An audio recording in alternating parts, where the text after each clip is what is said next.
Então, mais uma vez eu quero relembrar que Deus não está brincando com a gente aqui, né? Eu e Gabriel, a gente não combina o tema da mensagem e os louvores. E aí a gente vê que dos 3 louvores que ele escolheu, 2 são exatamente a palavra de hoje. Isso é o Espírito Santo agindo no nosso meio. Então Deus, ele não está brincando aqui no nosso meio. Eu tenho falado repetidamente que Deus está olhando para a gente, para esse grupo, e a gente tem mais uma experiência. Tem sido tão recorrente as experiências que você já me viu chorar em alguns momentos, mas eu nem estou chorando mais porque eu já estou ficando habituado à presença de Deus no nosso meio. Isso alegra o meu coração. Não que eu não emocione, mas aquela emoção a gente já fica familiarizado, já consegue conter, mas Deus está agindo no nosso meio, está olhando para a gente. E por que eu estou falando isso? Porque se vocês olharem, o texto da mensagem é a crucificação de Jesus. E é disso que a gente vai falar hoje. Eu quero que a gente reflita o que ela representa e o que a gente faz em relação à crucificação de Jesus. E aí, eu vou falar um pouquinho sobre o processo da morte de Cristo. Porque a gente está tão habituado a ver a cruz, a gente já vê certas imagens, para quem cresceu na igreja, falando sobre a cruz, a morte da cruz. Isso me lembra o tempo que eu trabalhava dentro do centro cirúrgico. E trabalhando dentro do centro cirúrgico, a gente, como é que fala? Não é vulgarizar, mas banalizar. A gente banaliza o que está acontecendo lá dentro. Eu me lembro que foi uma situação em que eu tinha que fazer alguma coisa dentro da sala cirúrgica, que era a minha função, e eu fui lá, e estava no meio da cirurgia, e era normal, eu tinha autorização para entrar essa hora que eu quisesse. Só que aquele cirurgião, naquele momento, ele estava muito estressado. Ele falou: Vinícius, eu quero que tu te retire da sala, porque a gente precisa se concentrar aqui e tal. E aí eu fiquei pé da vida, né? Fiquei super bravo. Aí fui lá falar com a enfermeira, que era a chefe do centro cirúrgico. Falei: eu tinha que fazer isso e tal, não pude fazer, o cara me tirou da sala. Ela falou: Vinícius, mas é uma emergência. Eu falei: ok, mas é o dia a dia, o trabalho que tento, eu tenho a rotina que tento e tal. Depois ela veio na minha sala e me falou assim: Vinícius, agora você pode ir lá, o paciente morreu, você pode fazer o que você tinha que fazer. Como a gente banaliza, né? A verdade é que a gente banaliza a cruz. A gente ouve tanto falar, a gente fica tão familiarizado que o que Jesus fez está ali diante dos nossos olhos, em nível de detalhes, rico em detalhes, e a gente não se dá conta do que realmente aconteceu. E às vezes a gente esquece do que a cruz realmente foi. Então, para a gente entender, eu vou resgatar, para a gente relembrar em detalhes, eu vou resgatar os detalhes. E os detalhes da crucificação começam antes da cruz em si, né? Começa lá no jardim do Getsemane, antes da tortura e da crucificação. Enquanto Jesus estava orando lá, o que aconteceu? Enquanto Jesus estava orando, ele começou a transpirar em sangue. Vocês lembram disso? E quando ele começa a transpirar, essas gotas, elas começam a pingar no chão. Então, não me parece ser, pelo relato que a gente tem, que ficou vermelhinho o braço dele, o corpo dele. A Bíblia relata que gotas caíram no chão. A primeira gota caiu no chão. Então, escorria sangue. Né? Para uma gota cair, escorria sangue. Olha o tamanho do sofrimento que ele estava passando ali. Derramando sangue já naquele momento, antes da tortura, pela remissão dos pecados de toda a humanidade. E suar sangue é um acontecimento muito raro. É conhecido pela medicina e se sabe que é muito raro. Isso é provocado por diversos fatores que ocorrem ao mesmo tempo. A gente pode citar fraqueza física e emocional, profunda emoção, mas obviamente emoção em termos de angústia, né? Agonia, provocada por um nível de tensão extremo. E se a gente ler o que está lá em Lucas 22, 44, diz o seguinte: e estando em agonia, orava mais intensamente, e aconteceu que o seu suor se tornou como gotas de sangue caindo sobre a terra. Então, agonia. E o que ele fez na agonia? Ele orava mais intensamente. A gente já começa, daqui nesse versículo, a gente já começa a ter reflexões importantes. Quando a gente está em profunda agonia, será que a gente está orando mais intensamente? Ou menos intensamente? Ou nem orando? Jesus enfrentou isso ao carregar sobre si toda a sujeira, todo o pecado, toda a imundície da humanidade, de todas as épocas do mundo, anterior a ele e posterior a ele. O que a gente vai cometer de pecado hoje, mais tarde, quando sair daqui, Jesus já carregou lá atrás. Então, a tensão vivida por Jesus fez com que suas veias capilares fossem rompidas do nível de agonia e tensão física e emocional que ele estava. Isso começou a escorrer pelo corpo, se derramado pela terra. Aí a gente vai para a crucificação. Crucificação não era só pegaram ele, botaram na cruz, como se não fosse suficiente, né? Pregaram na cruz e acabou ali. O processo começa antes com sessões intensas de tortura. A crucificação em si já é uma tortura. De acordo com a história, foram os persas que iniciaram a prática da crucificação, e o famoso Alexandre o Grande foi quem trouxe esse método para a região do Mediterrâneo, que era aquela região dominada pelo Império Romano. Então os romanos adotaram essa prática, só que eles adotaram com um ar de requinte de crueldade. Eles começaram a aperfeiçoar a técnica de crucificação. E eles desenvolveram um alto grau de eficiência em infligir dor. Então a cruz romana se tornou a forma mais cruel de execução pública. De novo, lembra os requintes de crueldade. Não era só executar e torturar alguém, também era humilhação pública. E isso, por que era uma forma tão cruel? Porque quando eles foram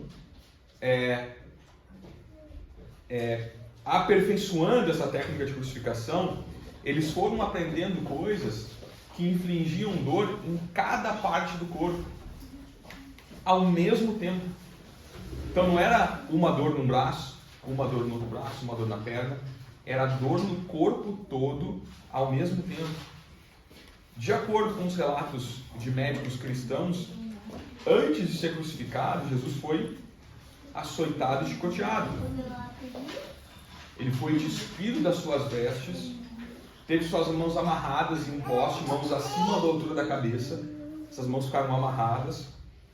E é interessante que, pela lei dos judeus, a vítima não poderia receber mais de 40 chicotadas. Eu já expliquei em outras células que por que os romanos respeitavam, entre aspas, a lei dos judeus, porque eles não queriam um motim. Um motim, uma rebelião, significa que quem está a cargo daquela região não está conseguindo controlar. E estar tomando conta daquela região já era um certo castigo imposto pelo imperador romano.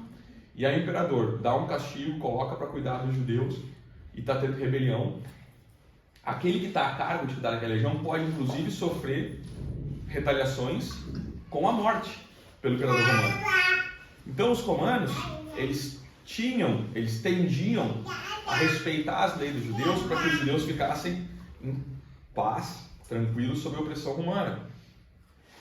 Só que, será que ao dar chibatadas em Jesus, alguém que os próprios judeus estavam pedindo para condenar, será que os romanos respeitaram a lei das 40 chibatadas?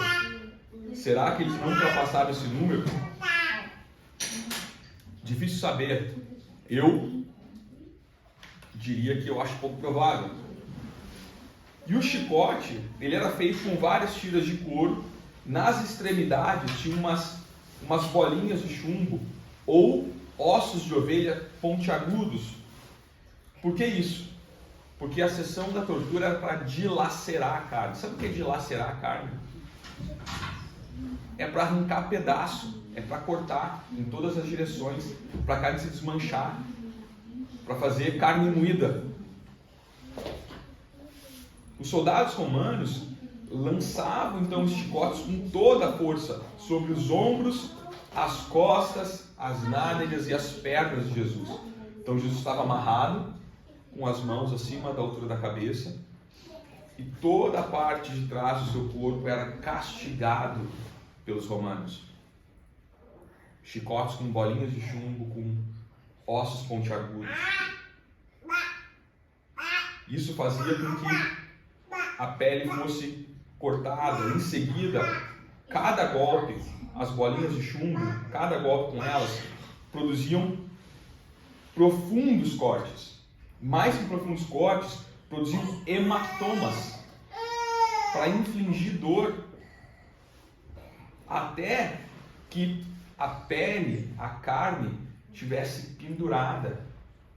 Gente, não é só tomar uma chibatada. É até a pele e a carne toda rasgar e ficar pendurada. Então Jesus, quase desmaiado em função da dor, tem suas mãos amarradas e cai sobre a própria poça de sangue. Em seguida, Jesus foi então escarnecido pelos soldados romanos, que esmurravam o rosto dele. Agora já infligiram toda a dor nas costas, nas nádegas, nas pernas. Agora estão pegando ele e esmurrando o rosto de Cristo. Cuspiam nele. Aí pegam um manto, atiram sobre Jesus e colocam um pau em suas mãos como forma de humilhação. E já não bastasse o sofrimento físico, vem uma humilhação para afetar ele emocionalmente. Lá em Mateus 27, os versículos 28 a 31, a gente lê o seguinte: despojando das vestes, cobriram-no com um manto escarlate, tecendo uma coroa de espinhos, puseram-lhe na cabeça e na mão direita um caniço, e ajoelhando-se diante dele, o escarneciam dizendo: salve, rei dos judeus, e cuspindo nele, tomaram um caniço e davam com ele na cabeça. Depois de tudo isso, ainda pegavam um pedaço de pau e davam na cabeça de Jesus. Jesus está sendo espancado, galera. Está sendo espancado violentamente por vários homens, por várias horas. A gente tem que parar de banalizar o que foi o sacrifício de Cristo. Como se não bastasse, os soldados continuavam a bater, e aí eles pegam um galho flexível, coberto com espinhos, enrolam esse galho com espinhos, uma forma de coroa, colocam sobre a cabeça de Jesus e pressionam contra a cabeça. Por que pressionam? Porque aqueles espinhos penetram no couro cabeludo. E penetrando no couro cabeludo, causa nova hemorragia. E o couro cabeludo é uma região sensível. Ninguém gosta que puxe o seu cabelo, né? Porque é uma região sensível. Agora imagina que ao invés de puxar cabelo, você está recebendo uma coroa de espinhos e estão enfiando os espinhos na cabeça. Uma dor aguda. E os soldados continuam a bater em Jesus, inclusive batendo na cabeça dele. Estão batendo com um pau na cabeça para os espinhos cravarem o máximo possível, causando mais e mais dor. O manto, então, que já está grudado naquela carne dilacerada, pendurada, é arrancado. Causa nova dor. Eles aperfeiçoaram os crimes de crueldade. A dor é como se ele estivesse passando por tudo aquilo mais uma vez. Quando dilaceraram a carne ficou pendurada, tiram o manto, é como se estivesse dilacerando a carne mais uma vez. Lucas 22, 63 a 65 diz o seguinte: os que detinham Jesus zombavam dele, davam-lhe pancadas, e vendando-lhes os olhos diziam: profetiza-nos quem é que te bateu. E muitas outras coisas diziam contra ele, blasfemando. Então era espancamento, era humilhação. Depois disso, eles amarram sobre os ombros de Jesus a parte horizontal da cruz, né? Aquela madeira grande. Aí a gente pensa, eu consigo levar uma madeira de 60 quilos, que era mais ou menos o peso da madeira? Talvez a gente consiga. Só como é que estava a carne dele? Dilacerada. 50, 60 quilos em cima daquela carne dilacerada, obrigando a caminhar por 800 metros, quase 1 quilômetro, que ele tinha que caminhar com o seu corpo destruído, carregando uma madeira daquele tamanho. E mais, ele não estava carregando com tênis da Nike, com amortecimento, ele estava descalço, num piso regular, cheio de pedras. Então, somando as feridas no corpo, o peso da barra, a dificuldade de andar, a perda de sangue, a desidratação, o jejum de comida e bebida, Jesus vai ao chão, porque aí ele perde a força. E ele faz com que aquela viga pesada raspe no corpo dele.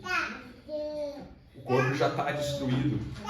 E aquela viga que não é uma madeira lixadinha, cheia de ponta e faca, raspa no corpo dele, aumentando ainda mais a dor. O sangue de Cristo continuava a escorrer. Então ele é brutalmente deitado de costas sobre o braço vertical da cruz, para finalmente ser crucificado. E aí são usados cravos pesados de formato longo, aproximadamente 15 centímetros, profundos, quadrados. Soldados colocavam os cravos sobre as mãos de Jesus. Existia discussões se era sobre a mão, se era sobre o pulso. Então, com golpes de martelo, esses cravos transpassam os pulsos amarrados na madeira. Em seguida, ele tem os pés cravados na cruz, um pé sobre o outro. E ali eles não colocam a perna totalmente esticada, eles colocam a perna levemente dobrada, o joelho levemente flexionado. E aí o corpo de Jesus então é pregado na cruz pelas mãos e pelos pés. À medida que o seu peso leva ele para baixo, gerando uma dor insuportável, em virtude dos cravos nas mãos, ele está pendurado. Quando ele perde a força nas pernas e ele se abaixa, todo o peso do corpo vai para as mãos. E aí ele faz um esforço incomum para subir e aliviar a dor nas mãos. Só que nesse momento tinha início outra dor nos pés. Então ele tinha que ficar alternando para sentir um pouco de dor nas mãos, um pouco de dor nos pés. E ele tinha que ficar se mexendo. Por isso que eles mantinham o joelho flexionado. Ele simplesmente era obrigado a apoiar todo o peso do seu corpo nos cravos, colocados ou nos pés ou nas mãos. E a posição que o corpo da vítima permanecia na cruz dificultava muito a respiração. E assim aconteceu com Cristo. O ar entrava nos pulmões, só que a posição envergada do corpo dificultava que o ar saísse. Então os pulmões cheios de ar, esse ar não conseguia sair, Jesus começava a se sufocar, ele começava a ser asfixiado. Então, para que ele conseguisse respirar de forma normal, ele tentava levantar o corpo e colocar a cabeça para trás. O que estava na cabeça dele? A coroa de espinhos. Então, quando ele cansava e o corpo envergava, ele começava a se asfixiar, ele tinha que fazer força nos pés, dor nos pés, tinha que colocar a cabeça para trás para liberar o ar dos pulmões, e aí ele encostava a cabeça na madeira. Isso produziu uma dor absurda nos nervos, no músculo, em todo o corpo. Além de, lembra, já raspar as costas dilaceradas naquela madeira que não era madeira lixadinha, não era essa madeira aqui.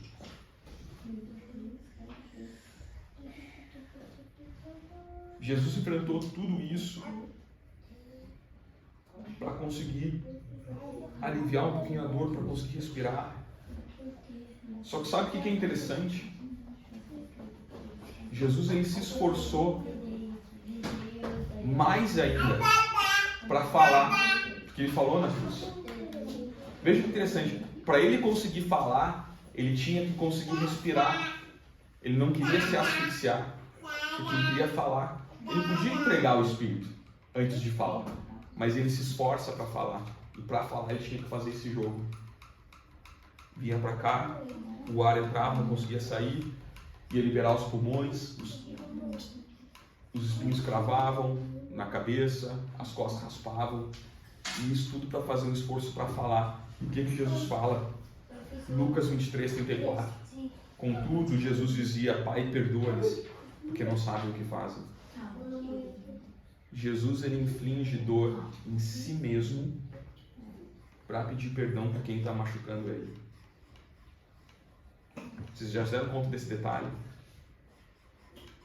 Ele inflige dor em si mesmo para pedir para Deus perdoar aqueles que estão machucando, torturando ele. Se não fosse o bastante toda a dor física, Jesus enfrentou outras dores ainda piores, a dor espiritual e do abandono. Por quê? Porque Deus não tem parte com o pecado, e por isso, ao tomar sobre si todos os pecados do mundo, de todas as épocas, de todas as pessoas, os nossos pecados, como eu falei, a gente vai pecar daqui a pouco. A gente querendo ou não, a gente vai pecar daqui a pouco. Jesus carregou sobre ele o que a gente vai fazer daqui a pouco. E por estar carregando todos os pecados, toda a enfermidade, toda a sujeira da humanidade, todas as eras, Jesus fica separado do Pai, porque o Pai não tem parte com o pecado. Mateus 27, 46 diz o seguinte: por volta da hora nona, clamou Jesus em voz alta, dizendo: Eli, Eli, lema sabactani, que quer dizer: Deus meu, por que me desamparaste? O sacrifício de Jesus então estava chegando ao fim. Ele estava se permitindo morrer e entregar o seu espírito ao Pai, mas não antes de sentir todo o peso espiritual pelos nossos pecados que ele carregava sobre si mesmo, ao declarar lá em João 19:30, que diz assim: está consumado. E inclinando a cabeça, rendeu o espírito.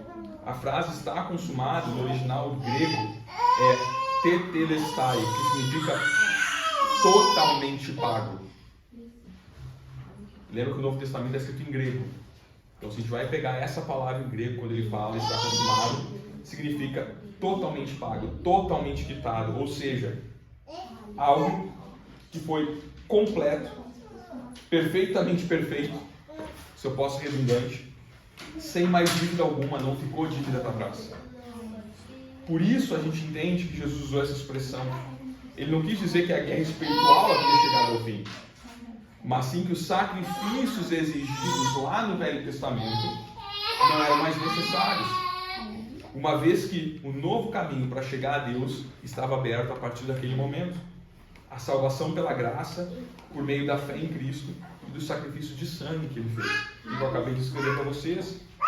Além da oportunidade de se achegar a Deus, esse caminho possibilitou o livramento do engano, das mentiras de Satanás e das consequências do pecado. Esse sacrifício é completo e perfeito. Completo no sentido de ser o único aceitável para a nossa salvação diante de Deus, e perfeito por ter sido feito pelo próprio Deus. O término de uma crucificação acontecia, isso aqui é muito interessante, porque lá em Isaías, se não me engano, Isaías já dizia que nenhum osso ia ser quebrado. E o término de uma crucificação acontecia ao quebrar as pernas das vítimas para impedir de que elas se levantassem para respirar. Lembra que eu falei que Jesus, quando se envergava, ele fazia força para levantar? Então vinha um soldado com um martelo, batia no joelho para quebrar os joelhos, e a vítima ali não conseguia mais respirar e morrer, uma vez que o pulmão estava comprimido, acelerando o processo de asfixia. Ambos os ladrões crucificados ao lado de Cristo tiveram suas pernas quebradas, só que ao se aproximar de Cristo, os soldados viram que não era mais necessário, porque aparentemente ele já tinha morrido. Então eles vão lá, enfiam aquela lança no peito dele, a ponto de sair água. E é o que a gente lê lá em João 19, 32 e 34. Os soldados foram, quebraram as pernas no primeiro e ao outro que tinha com ele sido crucificado. Chegando-se, porém, Jesus, como vissem que já estava morto, não lhe quebraram as pernas. Isso já tinha sido anunciado séculos atrás. Mas um dos soldados lhe abriu o lado com uma lança e logo saiu sangue e água. O Criador de todas as coisas, que era Cristo, porque se a gente começar a olhar Gênesis com cuidado, a gente vê que Cristo está lá em Gênesis também. Ele que fez parte da criação de tudo, ele poderia se salvar ele poderia ter decidido não enfrentar toda aquela agonia, humilhação, sofrimento, por amor à humanidade. Foi o que a gente falou na semana passada, ou retrasada, sobre o filho pródigo. Semana passada, né? Jesus, ele também morreu por aquele que nos faz mal. Aquela pessoa que a gente não suporta, que a gente olha e já tem asco que fala, né? Jesus também morreu por aquela pessoa. Jesus sofreu essa morte para que a gente tivesse acesso a Deus. Só que ele ressuscita, ele vence a morte, para que a gente pudesse viver eternamente ao seu lado. Filipenses 2:8. A si mesmo se humilhou, tornando-se obediente até a morte e morte de cruz. Então a cruz, galera, ela é uma obra completa. Jesus, por meio da morte da ressurreição, ele conseguiu a nossa salvação e estabeleceu uma nova aliança entre Deus e a humanidade, tornando o perdão dos pecados disponível. E pelo sacrifício da cruz, o véu veludo que separava o santo dos santos, que era aquilo que separava os sacerdotes da presença de Deus, esse véu foi rasgado.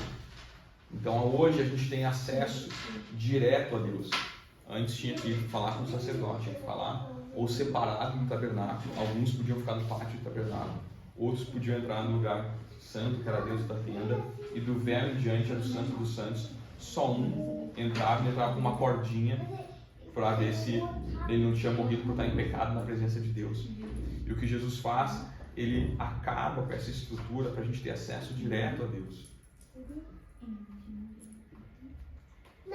Mateus 27:51 diz: eis que o véu do templo se rasgou em duas partes, de alto a baixo, tremeu a terra, fenderam-se as rochas.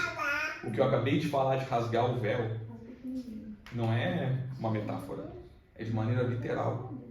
Lá no tabernáculo, e outra coisa, a gente tem que lembrar que existia o tabernáculo, existia o templo. Lá estava esse véu que representava a separação entre Deus e os homens. Não é tipo a igreja ali da cidade de Três Coroas rasgou o véu. Não, a gente está falando do templo, do véu, do tabernáculo. Ele literalmente rasga de alto a baixo quando Jesus morre na cruz. Hebreus 10:19. Tendo, pois, irmãos, intrepidez para entrar no Santo dos Santos pelo sangue de Jesus. Então a gente tem que ser consciente e a gente tem que ser audacioso para nos apresentar diante de Cristo, nos apresentar diante de Deus, porque Ele abriu o caminho para a gente fazer isso. Todos nós fomos constituídos sacerdotes de Deus através do sumo sacerdote Jesus Cristo. Ou seja, Cristo, aquela figura do sumo sacerdote que era o único que podia entrar no Santo dos Santos, está na figura de Cristo. E Cristo é Deus. Então todos nós agora a gente alcança ao Pai através de Cristo. Apocalipse 1, versículos 5 e 6 diz o seguinte: aquele que nos ama e pelo seu sangue nos libertou dos nossos pecados e nos constituiu reino, sacerdotes para seu Deus e Pai, a Ele a glória e o domínio pelos séculos dos séculos. Amém. A obra de Jesus começou quando Adão e Eva caíram na armadilha de Satanás. Foi isso que eu falei, Jesus já estava lá. Nós não somos salvos por aquilo que a gente faz. A gente não é salvo pelas nossas obras, mas a gente é salvo pelo que Jesus fez na cruz. Efésios 2:8-9 diz o seguinte: porque pela graça sois salvos mediante a fé, e isto não vem de vós, é dom de Deus, não de obras, para que ninguém se glorie.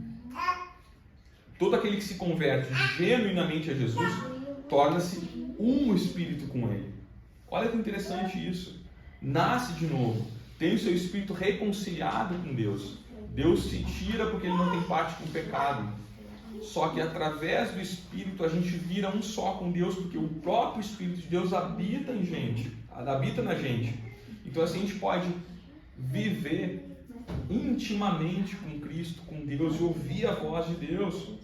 1 Coríntios 6:17. Mas aquele que se une ao Senhor é um espírito com Ele. Então antes, se a gente vesse na época anterior à cruz, a gente já está ou no pátio ou fora do pátio, que nem no pátio a gente podia entrar.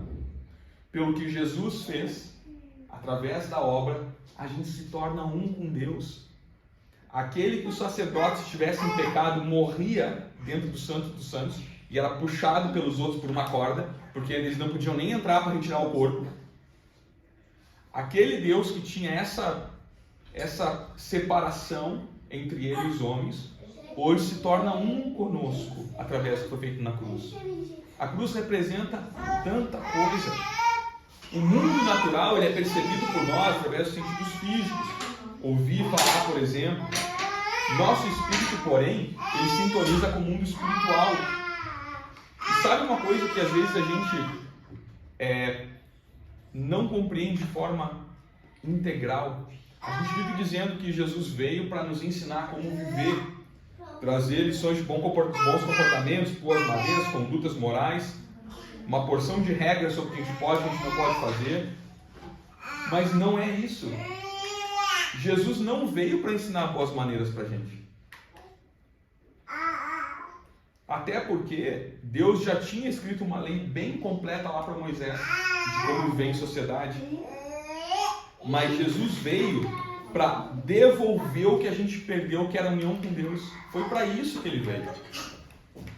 Óbvio que a gente pode copiar o comportamento de Jesus e deve copiar porque ele foi perfeito. Mas é simplesmente porque ele foi perfeito que o comportamento dele era perfeito. A missão dele não foi nos ensinar como se comportar. A missão dele foi resgatar a nossa comunhão com Deus. Jesus atravessou e derrotou todo o inferno para nos levar ao céu com ele. Para isso que ele veio. Vencer a morte.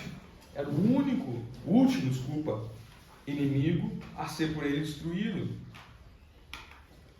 E é interessante que ele nos escolheu simplesmente porque ele quis. Porque nós somos criaturas. E ele disse: agora vocês pertencem a mim. E eu vou pagar esse preço por vocês lá na cruz. Apocalipse 1, 17 e 18 diz: quando vi, caí a seus pés como morto. Porém, ele pôs sobre mim a sua mão direita, dizendo: não temas, eu sou o primeiro e o último, e aquele que vive. Estive morto, mas eis que estou vivo pelos séculos dos séculos, e tenho as chaves da morte e do inferno. Jesus ascende aos céus após vencer a morte. Ele ressuscita. Antes, porém, de ressuscitar, o que ele promete? Enviar o Espírito Santo para habitar naqueles que o seguissem. É o que está lá em João 14, versículo 1 a 31. Porém, o que a gente precisa também entender é que os cristãos não são inatingíveis aos enganos de Satanás. Só que a gente também conta com um poder sobrenatural que dá discernimento espiritual para combater e prevalecer contra as trevas, à medida que a gente se mantém à sombra de Cristo, porque ele mesmo disse que o inferno não prevaleceria, as portas do inferno não prevaleceriam contra a sua igreja, lá em Mateus 16, 18. Há uma profecia que descreve bem a vinda do Espírito Santo, o Consolador prometido. Lá em Joel 2, 28 a 32, que diz o seguinte: e acontecerá depois que derramarei meu Espírito sobre toda a carne, vossos filhos, eu estou falando lá em Joel, tá? Olha o que está escrito lá em Joel, séculos antes. E acontecerá que derramarei o meu Espírito sobre toda a carne. Vossos filhos e vossas filhas profetizarão. Vossos velhos sonharão. Às vezes quando a gente sonha, né? A gente fala, ficando velho então, para a gente só para sonhar. Vossos velhos sonharão e vossos jovens terão visões. Até sobre os servos e sobre as servas derramarei o meu Espírito naqueles dias. Não tinha exceção de pessoas, até sobre os escravos. Mostrarei prodígios no céu e na terra, sangue, fogo e colunas de fumo. O sol se converterá em trevas e a lua em sangue, antes que venha o grande e terrível dia do Senhor. E acontecerá, todo aquele que invocar o nome do Senhor será salvo, porque no monte de Sião em Jerusalém estarão todos salvos, assim como o Senhor prometeu, e entre os sobreviventes aqueles que o Senhor chamar. O Espírito Santo então foi derramado sobre todos, e o acesso a ele passa a ser livre, mas não foi manifesto em todos. Por quê? Porque nem todas as pessoas usufruem de Deus, da presença dele. A gente, como crente, como cristão, a gente precisa lutar constantemente contra a nossa carne. Aqui a gente já vai para o desfecho da palavra de hoje.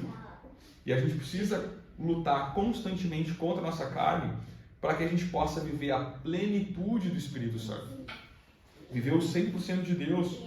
Quando o homem crê no sacrifício que Jesus fez na cruz, aceita não somente a Cristo, mas aceita a Deus também. E aí Deus dá uma nova vida aqui e uma nova vida na eternidade. João 3,16, porque Deus amou o mundo de tal maneira que deu o seu Filho unigênito, para que todo aquele que nele crê não pereça, mas tenha vida eterna.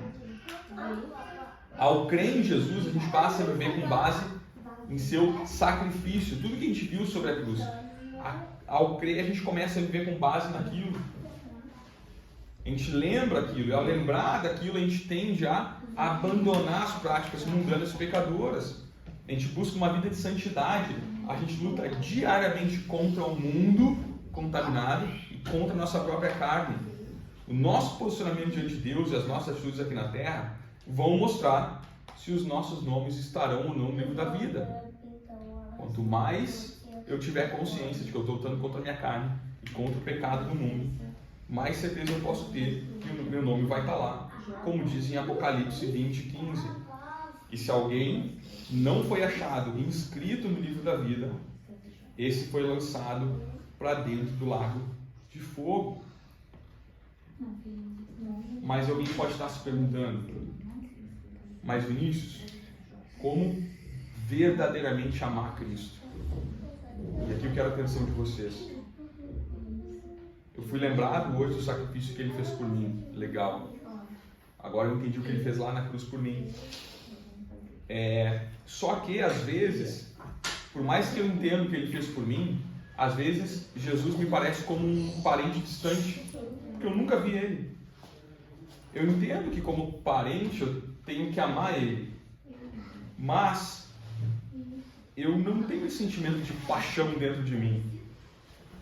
Talvez alguns estejam se perguntando, ou alguns tenham até medo de fazer essa pergunta. É errado fazer essa pergunta? Não é errado fazer esse tipo de pergunta. O que a gente falou na última célula? Deus se alegra mais com um coração e uma pergunta sincera de um pecador do que a hipocrisia de um santo. Então não sejamos hipócritas, que a gente possa abrir o nosso coração para entender sobre o que é esse amor que a gente deveria ter por Deus, deveria ter por Cristo. Deus está associado ao amor. Amor é a essência de Deus. O amor sincero e verdadeiro é algo que representa o nosso Deus. Ele é a fonte de amor. E também é quem nos ensina a receber amor. 1 João 4,8. Aquele que não ama, não conhece a Deus, porque Deus é amor. E aí eu vou trazer hoje uma coisa que a gente já falou em outras células. É uma coisa que tem que ficar bem claro. Foi uma das coisas que mudou o meu entendimento sobre muitas coisas na vida. A primeira vez que eu escutei sobre isso. Que amor não é sentimento. Amor não é apenas sentimento. Amar é fazer uma escolha.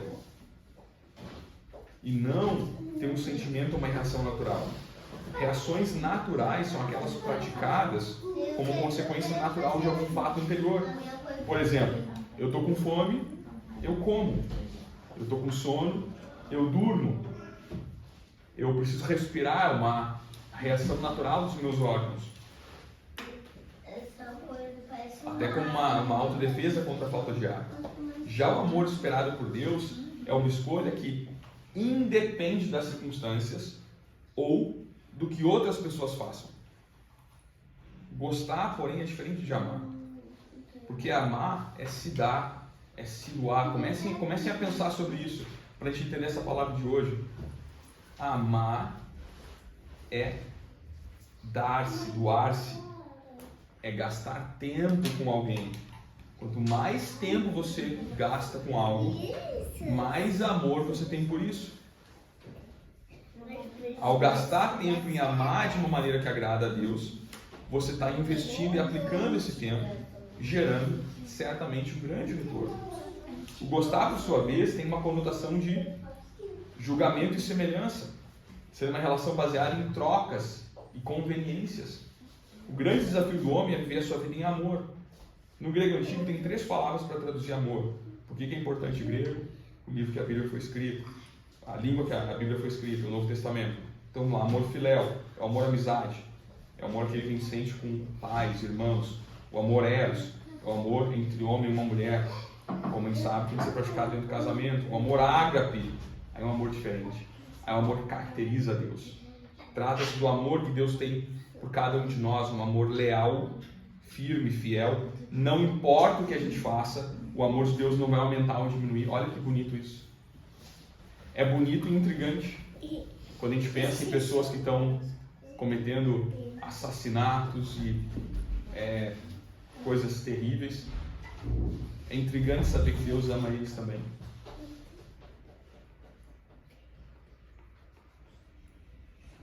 Não importa o que a gente faça, o amor de Deus não vai aumentar nem diminuir. Ele já nos ama infinitamente, de maneira imensurável.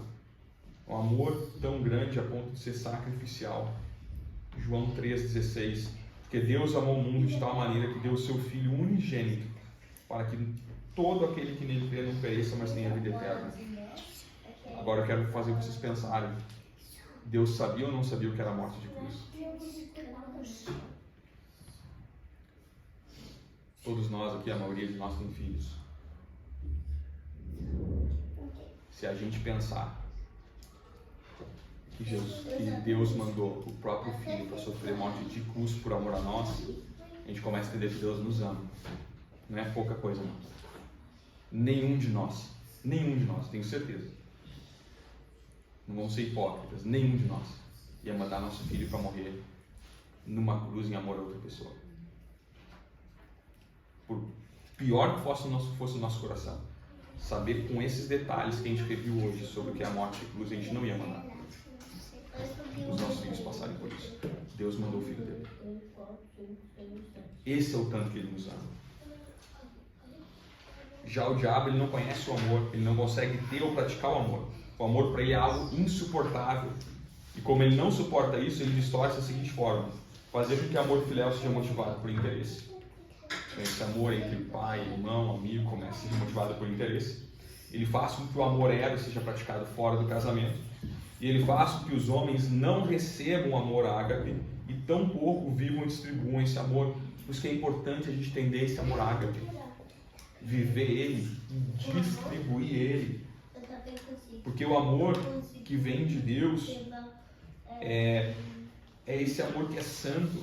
E para cumprir o grande mandamento de amar os nossos inimigos, a gente precisa viver na ação do Espírito Santo e não da carne, praticando o amor ágape. 1 João 1,5, Deus é luz, não há nele treva nenhuma. E aí,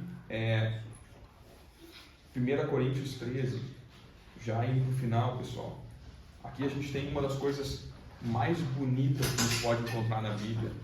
Quanta gente já não usou isso aqui, até soa clichê, mas vamos colocar o lado clichê de lado, vamos esquecer quantas gente já escutou isso, e vamos entrar na essência do que está sendo dito aqui. Ainda que eu falasse a língua dos homens e dos anjos, ainda que eu falasse a língua dos homens e dos anjos, e não tivesse amor, seria como um metal que soa, ou como um sino que tinha. Ainda que tivesse o dom da profecia e conhecesse todos os mistérios e toda a ciência, e ainda que tivesse toda a fé, de maneira tal que transportasse os montes e não tivesse amor, nada seria. E ainda que distribuísse toda a minha fortuna para sustento dos pobres, e ainda que entregasse o meu corpo para ser queimado, e não tivesse amor, nada disso me aproveitaria. O amor é sofredor, é benigno, o amor não é invejoso, o amor não trata com leviandade, não se ensoberbece, não se porta com indecência, não busca os seus interesses, não se irrita. Fica a dica para os casais: o amor não se irrita, não suspeita mal, não folga com a injustiça, mas folga com a verdade. Tudo sofre, tudo crê, tudo espera, tudo suporta. O amor nunca falha. Mas havendo profecias, serão aniquiladas. Havendo línguas, cessarão. Havendo ciência, desaparecerá. Porque em parte conhecemos e em parte profetizamos. Mas, quando vier o que é perfeito, então o que é em parte será aniquilado. Quando eu era menino, falava como menino, sentia como menino, discorria como menino. Mas logo que cheguei a ser homem, acabei com as coisas de menino. Porque agora vemos por espelho e enigma, mas então veremos face a face. Agora conheço em parte, mas então conhecerei como também sou conhecido. Agora, pois, permanecem a fé, a esperança e o amor. Estes três, mas o maior destes é o amor. Esse amor não vem naturalmente após a nossa conversão em Cristo. Ele precisa ser conquistado com luta e perseverança na nossa caminhada com Deus. De novo, amor não é sentimento, amor é posicionamento. Por isso que esse amor, eu vou explicar de novo, esse amor por Cristo não vem naturalmente. Ele vai precisar ser conquistado com luta e perseverança durante toda a nossa caminhada com Deus. A nossa vida aqui na Terra é passageira. Toda profecia, palavra, cura, milagre, embora sejam tremendos, eles um dia vão desaparecer, porque quando a gente estiver no céu com Deus, eles não vão mais ser necessários. Contudo, o amor é maior que todos os outros dons e ele é o único que vai permanecer na eternidade. Tudo que a gente conhece, que anda lado a lado com amor, acaba nessa terra. O amor continua lá. Quando a gente for ver Deus face a face, como está lá em Coríntios 13, 12,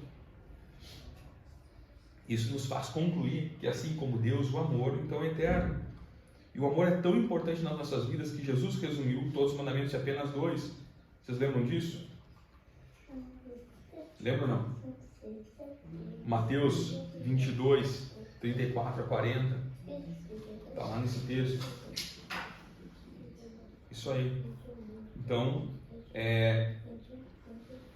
Jesus responde lá para o mestre que vem interrogar ele. Jesus responde: amarás o teu Deus de todo o teu coração e de toda a tua alma e de todo o teu pensamento. Este é o primeiro grande mandamento. E o segundo, semelhante a este, é: amarás teu próximo como a ti mesmo. Destes 2 mandamentos dependem toda a lei e os profetas. Então o amor nos leva automaticamente ao cumprimento de todos os outros mandamentos. Então a gente tem que amar todas as pessoas. A gente não pode esquecer que Jesus estabeleceu um ranking. Em primeiro lugar Deus, em segundo lugar o próximo. Ontem eu estava conversando com um amigo que estava comentando que queria priorizar a família dele, Deus. E aí até sou estranho, né? Eu falei para ele, mas lembra que Deus vem em primeiro lugar. É até estranho, né? A gente falar para alguém: você não vai amar a família em primeiro lugar, você ama primeiro Deus, só depois você ama a sua família. Mas foi assim que Jesus ensinou. E se ele ensinou, isso é o certo a fazer. Quando a gente entende de verdade esse fundamento do que é o amor, então o nosso amor, ou seja, o investimento do nosso tempo nas coisas de Deus,